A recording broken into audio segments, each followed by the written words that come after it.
Are you willing to undertake a dangerous mission behind the enemy lines, knowing that you may never return alive?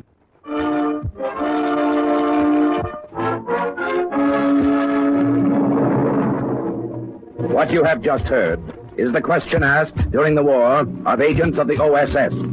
Ordinary citizens who to this question answered, yes. This is Cloak and Dagger.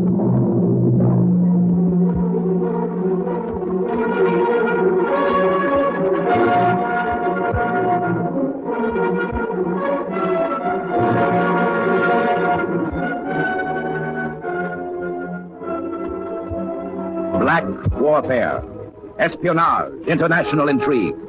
These are the weapons of the OSS. In today's adventure, Wine of Freedom. the role of Vince Keller, an American OSS agent who made a sales trip inside Hitler Germany, is played by stage and screen star Mel Ferrer, currently to be seen with Joan Fontaine in the RKO picture Born to be Bad. Today's story is suggested by actual incidents recorded in the Washington files of the Office of Strategic Services. A story that can now be told. Night had started to fall by the time I found the house. I stood out on the pavement and peered at it through the shadows. There wasn't anything strange or ominous about it. It was just a white frame house like the kind you see back in Omaha. Only this wasn't in Omaha. This house was number 28, Ahornstrasse in Osnabrück. And Osnabrück was in Germany, Hitler's Germany. I drew a deep breath and went up the front steps, clutching a briefcase in my hand. It was that briefcase that made me look like a respectable German citizen. I lifted the brass knocker and let it fall a couple of times. And then I waited. Yes. What is it that you want? She was younger than I'd expected, and prettier. And, of course, she was suspicious. You were suspicious of everybody in those days if you were a German, particularly the kind of German I knew she was. Well? Frau Holtzmann? Yes. I'd like to talk to your husband. My husband. Herr Ludwig Holtzmann. Is he in? What do you want to talk to him about? Wine. Oh. Wine. My name is Keller. I've just come from Bielefeld. I'm a wine salesman. Part of it was true. My name was Keller, all right, Vince Keller. And I had come from Bielefeld, but I wasn't a wine salesman. I was an agent of the OSS, and what I had to sell was something stronger than wine. It was organized resistance to Nazism. I'd been at it for about a year then. Almost a year since I'd sat in Colonel Metcalf's office in London. Keller, And told him I wanted to volunteer for the job. you're sure that there's no trace of American dialect in your German? Quite sure, sir. My family lived in Germany all through my childhood. I was educated in German schools. I see. And, you know what you're letting yourself in for, Keller? If the Nazis grab you... I know, Colonel. But you still want to undertake the mission, It's important, isn't it, Colonel?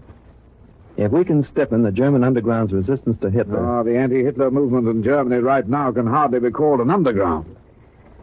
No, it's merely a handful of isolated individuals in various cities. There's almost no contact between them and no organized activity at all. Well, that won't do us any good when our troops start moving across the German border, sir. Exactly. We need effective allies inside Germany. No matter how few they are, we want them coordinated and strengthened. That's the job we'd like you to do, Lieutenant. It's the job I'll try to do, Colonel, if the Gestapo doesn't catch up with me.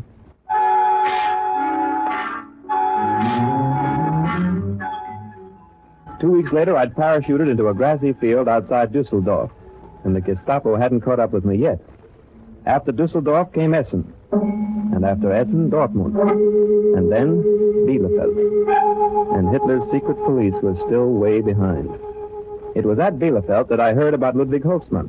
The underground leader there, old Johann Wolf, slipped me his name.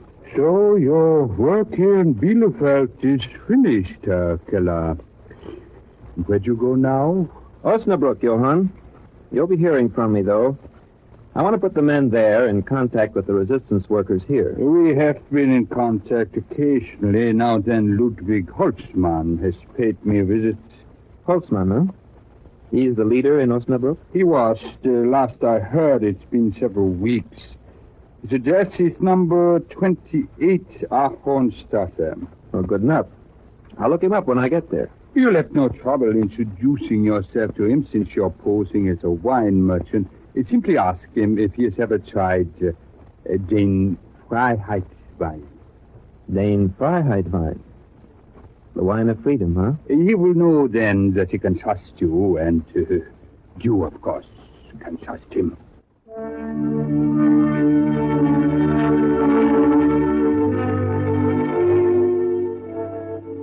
So that's how it happened that on that September evening, I followed Frau Holtzmann into the living room of her home in Osnabrück.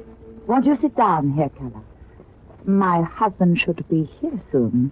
He isn't home then? No, he's late this evening. He's almost always here by dinner time. I don't know where he could... Oh, but wait, yes, I do, too. It doesn't matter. I can wait. No. I'm sure he stopped in to see a friend down the street. I'll try to find him. But really, I No hope you trouble. won't. He'll be very eager to talk to you. He's quite interested in wine. Oh? Is he? Yes. He would not want to keep you waiting. You stay right here and make yourself comfortable. I'll get him. Wouldn't it be easier to call your friend's house on the telephone? The telephone... Oh, I wish I could, Herr Keller, but we had a heavy air raid in Osnabrück last night. The telephone is out of order. It was a hasty exit she made. Almost too hasty. I sat there in that empty house for a minute or two where she'd said to make myself comfortable. But somehow I wasn't, very. So I got up and went over to the telephone. What number do you wish, please? I was under the impression, operator, that this line is out of order. You're mistaken, sir. This line has not been out of order today. That gave me something to think about while I waited. I think better when I'm moving. So I began to move around the Holtzmann house. I peeked into rooms, even opened drawers, but I didn't find anything. In fact, I didn't even know what I expected to find. When the front door opened, I was back in the living room trying to look comfortable. I was right, Herr Keller. I found him drinking beer with our friend. Caught in the act, eh, Herr Holtzmann? I'm afraid so. Well, please sit down, Herr Keller. Thank you. You are a wine salesman, my wife tells me. Yes, I am. And she tells me that you're very interested in wine. That's true. Sort of a connoisseur, perhaps? You might say so, yes. Like our mutual friend in Bielefeld, who suggested that I call on you. And who was that, Herr Keller? What was his name? It must have been the lie Frau Holtzmann had told about the telephone that made me hold back. It must have been the way she stood there, listening so intently, so eagerly. That was why I brushed aside his question, and that was why I said nothing about the wine of freedom, even when he asked. Tell me, Herr Keller, do you carry a dry red wine at reasonable prices? Yes, we have an excellent Burgundy, Herr Holtzmann. From where? Why, from Chambertin. Chambertin. What year, Herr Keller? 1927. 1927, huh? I don't think we'd be interested in buying any of your wine. But, Herr In Holtzmann... fact, we'd appreciate if you'd go peddle it somewhere else. Now, wait a minute. Any authentic wine merchant would know that the great frost of 1927 killed the crops of Chambertin.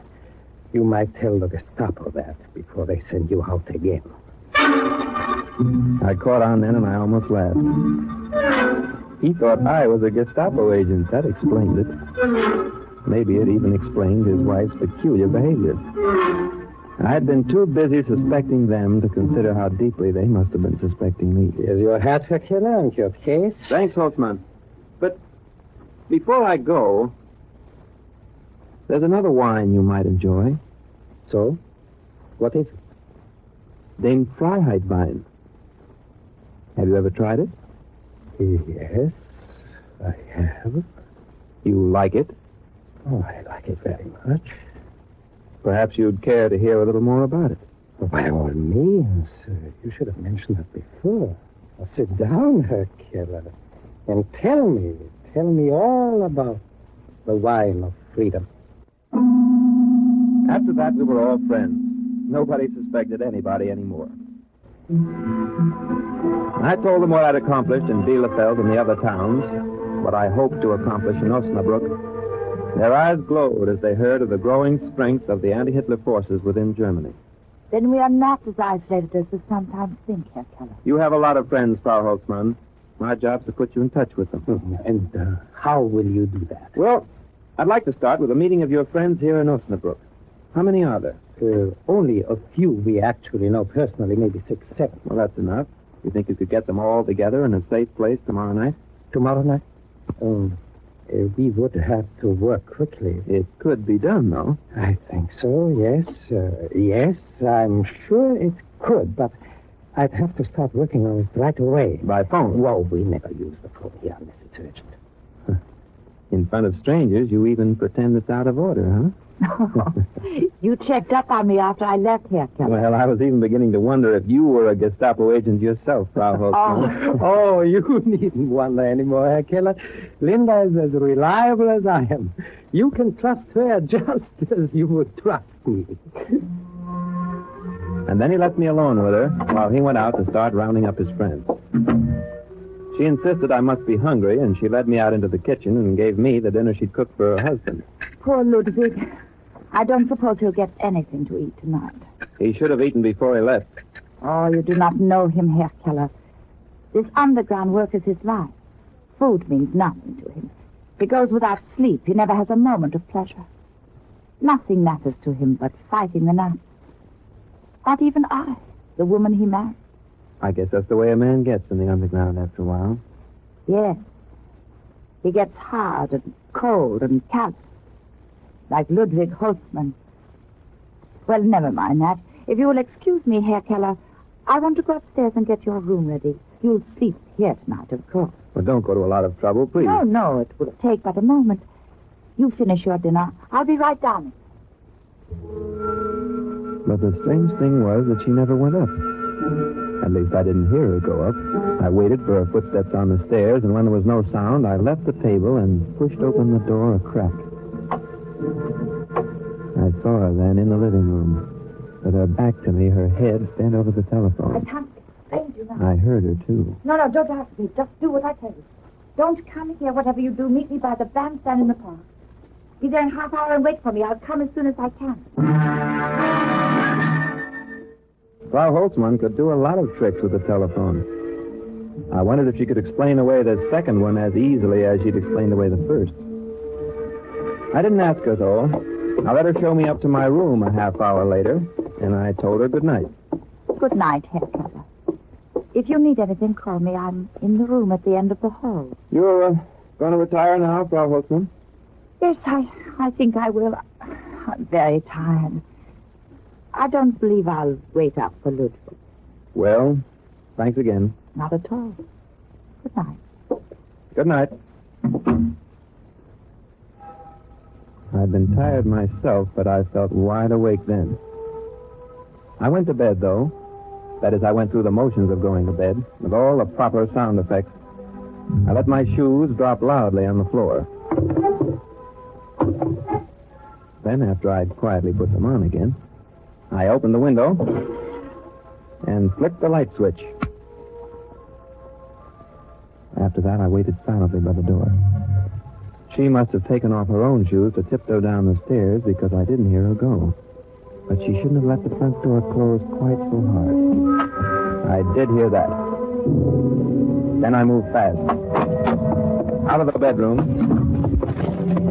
and down the stairs and out the front door. But I closed it quietly. She must have been 30 yards ahead of me when I reached the street. I didn't try to close the distance between us. It was easy enough to follow her. The sidewalks were practically deserted. She didn't look back once. A woman who's walking as eagerly, as determinedly as Linda Holtzman was walking doesn't bother to look back. We reached the park in 20 minutes. It was deserted, too. She stayed on the gravel walk, and I slipped through the bushes, and then I did close in on her. She approached the bandstand. A figure separated itself from the shadows and came toward her. Linda. I was crouching behind a shrub 3 feet away by then. Here I am. I saw that the figure wore a Nazi uniform. Oh, What's happened? Why did you call me? I'll tell you. Aren't you going to kiss me? He kissed her. And they were both lost in it. So lost they didn't even hear the plane start whining through the night. I heard them, but I didn't move. There was something else I had to hear. Something that might prove more fatal than a British bomb. Now tell me, what was the meaning of the telephone call? Oh, listen. We'd better get to a shelter. There's one at the other end of the park. Come on, Paul, hurry. But tell me first what has happened. We won't be able to talk in the shelter. It's an OSS agent. What? An American spy. He's at my house now. An American spy here in Osnabrück? Hold it, I don't think. Let's run! No use running now. It's too late. Down, Linda. Throw yourself down. The Nazi was right. It was too late to run. The Tommies were dropping bombs all over town. Linda followed his advice, and so did I. I flung myself on the soft ground behind those shrubs and hung on for dear life.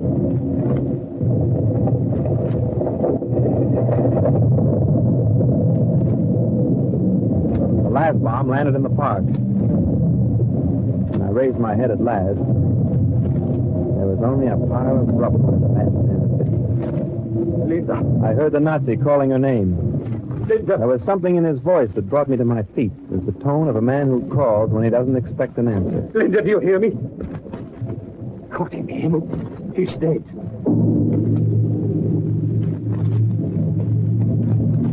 Anything I can do, soldier? There's nothing anyone can do. He's dead. You sure? Yeah. I'm quite sure. Come on, I'll get you to a doctor. No, I have no time now for doctors.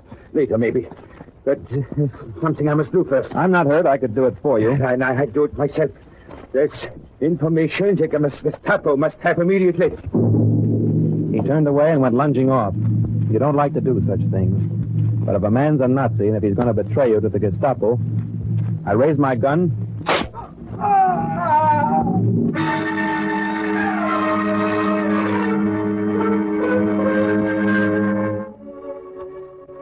There are other things you don't like to do either. You don't like to tell a man that his wife is lying dead in the park. Or what she was doing there before she died. Not if she was kissing a Nazi soldier and selling the underground movement down the river. But I knew it had to be done. I went back to Ludwig Holtzman's house. He'd already come home and was waiting for me. Herr Keller, I have news for you. I have news for you, too. Bad news. But mine is good. It's all arranged already. Oh, All arranged. the meeting you mean? Of course, the meeting tomorrow night at 11 o'clock. There's a bombed-out church on the highway north of the tower. There's no danger of being interrupted because the church is never used anymore. I rounded up every friend I could. There will be 7 at the meeting, possibly 8. Good work, Holtzman. Danke, Herr Keller. But, what did you want to tell me? Well, it's your wife. My wife? Look, my friend, there's no way of breaking this to you gently. Never mind, just tell me. What about my wife? She's dead, Holtzman. She's... She was killed in the raid tonight. in... Du lieber Gott. Oh, no. It isn't possible. I'm sorry, Holtzman. My Linda, I just can't believe it. I cannot think. I know how hard it is for you to... No, you don't know. You couldn't know because you never knew what she meant. Easy, Holtzman. I just can't help it. I'm sorry, but it's so hard to face. You've faced a lot of hard things in these last few years. I guess you'll manage to face this. Those were nothing. Linda was everything to me. Nothing else mattered. She was my whole life. I sat there and felt like a heel. Because his grief left me cold. I suppose I should have felt sorry for him, but I didn't. There was something wrong somewhere. There was a phony note in his sorrow that I couldn't put my finger on. Not then, at least. Later on that night, after I'd helped him to his room, after I'd gone to bed myself and lay in the darkness thinking about it, I began to understand. Hard and cold and callous. Like Ludwig Holtzmann. It was her voice, Linda Holtzmann's voice, that told me. Nothing matters to me. Nothing but fighting the Nazis. Not even I, the woman he married. But how did that jibe with the sobbing, grief-stricken husband I'd just seen? And after all, why should a man who'd fought the Nazis, who'd lived with death for 10 years, why should he collapse so completely at the news of one more death? Even the death of his wife. Oh, yes, something was wrong somewhere. Something was very definitely wrong. I thought I knew what it was. And if I was right, then Der Fuhrer's secret police were breathing down my neck. He was still sleeping when I slipped out of the house the next morning. I didn't go far. Just across the street and 2 doors down to number 21 Ahornstrasse.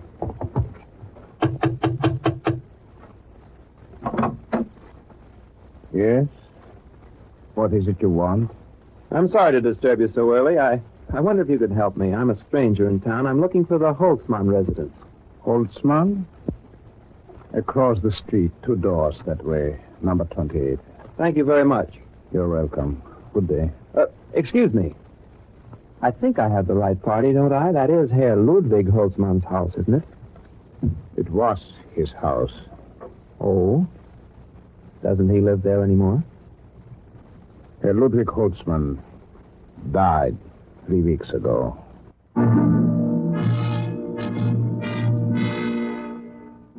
And then I knew I was right. I turned away from the door, but I didn't have any place to go. So I turned back again. And the man in the doorway was still standing there, still staring at me thoughtfully. Excuse me. Why did you want to see Ludwig Holtzmann? Well, I'm a wine merchant. I didn't know he was dead. I thought he might be interested in some wine. I see. Strong wine? Very strong. A special kind. Called? Called Der Freiheitwein. Ah. You're familiar with it? Yes. I'm familiar with it. Perhaps I could interest you. Perhaps you could. Won't you step in? I followed him into his house. And then I took a chance. I told him who I was, and why I'd come to Osnabrück and what had happened since I arrived. I see. Then the real Ludwig Holtzmann is dead. He was killed by the Gestapo, Herr Keller. His own wife betrayed him. Funny, that's just how I had it figured. Fortunately, she doesn't know who the rest of us are, or she would betray us, too. Not anymore. She was killed in a raid last night. She was? That doesn't exactly break your heart, I imagine. On the contrary, it saves us the trouble of someday killing her ourselves. But you say she introduced another man to you as her husband? She must have had orders to report anyone who came looking for Ludwig. She went out and brought this man back with her. A tall, thin chap with a black mustache. Ah, yeah. Fritz Havel, probably one of the most powerful Gestapo agents in Osnabrück. Nice company I've been keeping lately. That's what I don't understand. Why didn't he turn you over immediately? What is he waiting for? For the meeting tonight, probably. Meeting? He knows I'm planning to talk about the underground work in neighboring cities. I see. He figures he'll pick up a flock of names. Yeah. He'd never ask me for the names directly for fear he'd look suspicious. Ah, yeah, but who does he intend to bring to such a meeting? Some more Gestapo agents, I imagine. Maybe he's bringing them over from Dortmund and Bielefeld. And he hopes you will give him useful information, huh? Sure. It's a nice setup. They'll sit around and scribble down everything I say.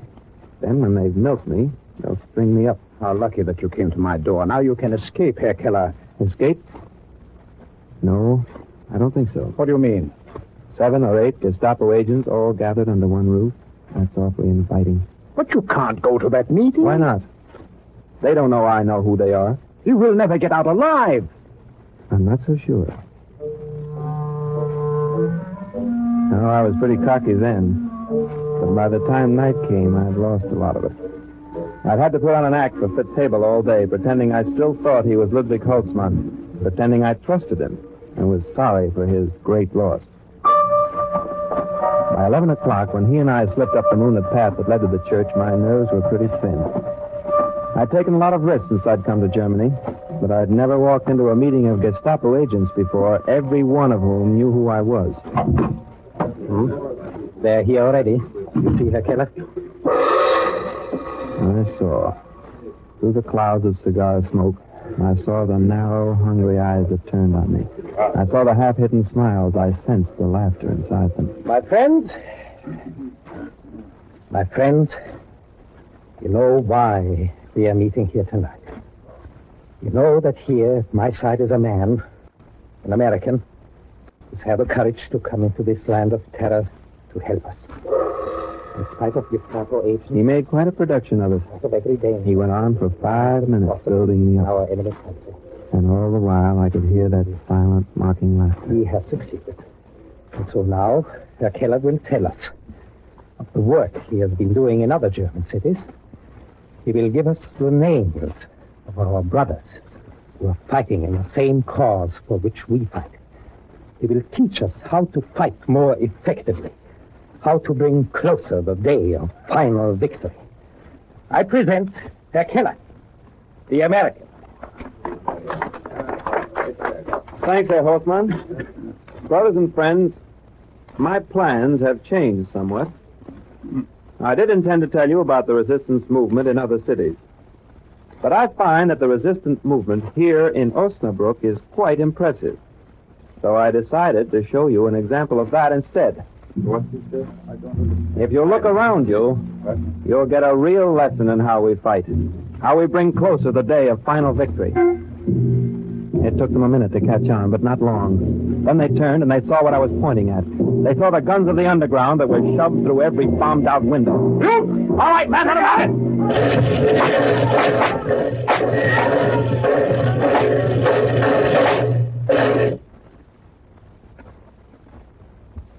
They died, all 8 of them. Well, Colonel Metcalf had told me to help make the German underground strong and effective. He said it had to be organized. It was pretty well organized that night in Osnabrück. And later in Dortmund, Bielefeld, Essen, Dusseldorf.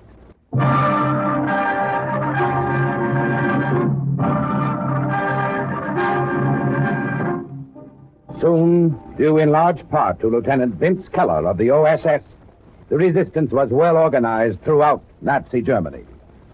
And once again, the report of another OSS agent closes with the words, Mission accomplished.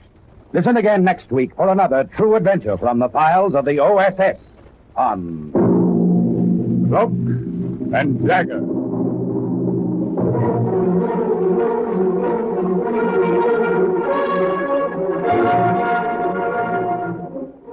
Heard in today's Cloak and Dagger adventure as Vince Keller was Mel Ferrers. Hebel was Herbert Berghoff, Linda Francis Robinson.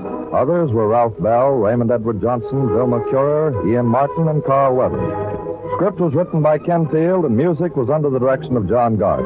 Sound effects by Chet Hill and Jerry McGee. Engineering by George Vos. Today's OSS adventure was based on the book Cloak and Dagger by Corey Ford and Alistair McBain. This program is produced by Louis D. Cowan and Alfred Hollander. This is NBC, the national broadcasting company.